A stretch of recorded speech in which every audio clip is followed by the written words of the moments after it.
A fresh legal setback for Uswag Ilonggo Party List Representative Jojo Ang, who is facing a graft case over alleged conflict of interest in infrastructure projects. The Sandigan Bayan has rejected his bid to dismiss the case and also refused to merge his 14 cases. Kumuha tayo ng detalye mula kay John Riz Calata. John Riz? May pinagtiban ng Sandigan Bayan 6th Division ang kanilang jurisdiksyon sa graft case ni Uswag Ilonggo Party List Representative Jojo Ang. Sa 13 pahinang resolusyong inilabas ng korte, ibinasura nito ang motion to quash information na inihain ni Ang dahil sa kawalan ng merito.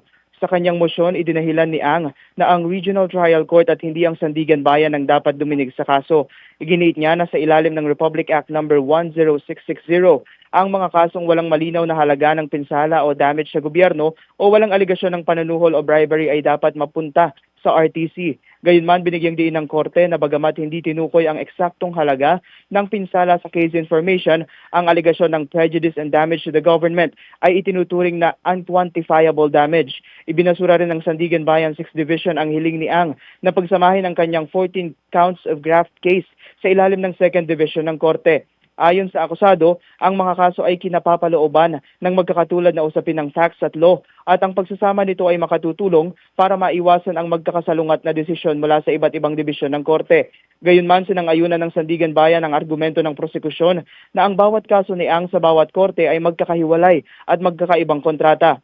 Iginiit ng prosekusyon na ang mga ebidensyang ihaharap ay magkakaiba at ang pagsasama-sama ng mga ito ay posibleng magdulot lamang ng kalituhan at pagkaantala sa mga paglilitis.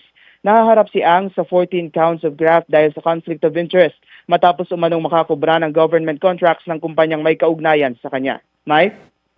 Riz, nabanggit mo na 14 counts ng graft ang isinampa sa kanya. So, naghain din ba siya ng kaparehong motion sa iba pang division ng anti-graft court?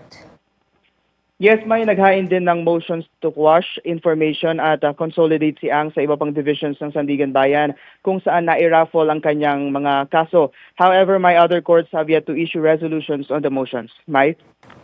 Riz, yung kaso involving the contractor, itong Alencon Development Corporation, kung saan may stake allegedly si Representative Ang, involves an 8 million peso contract with the DPWH for road projects sa Iloilo at sa Antique. So, what is next dito sa case na ito?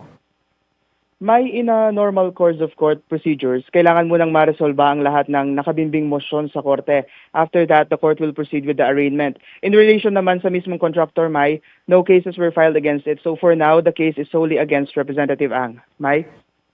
Maraming salamat, John Riz Calata, nag-uulat.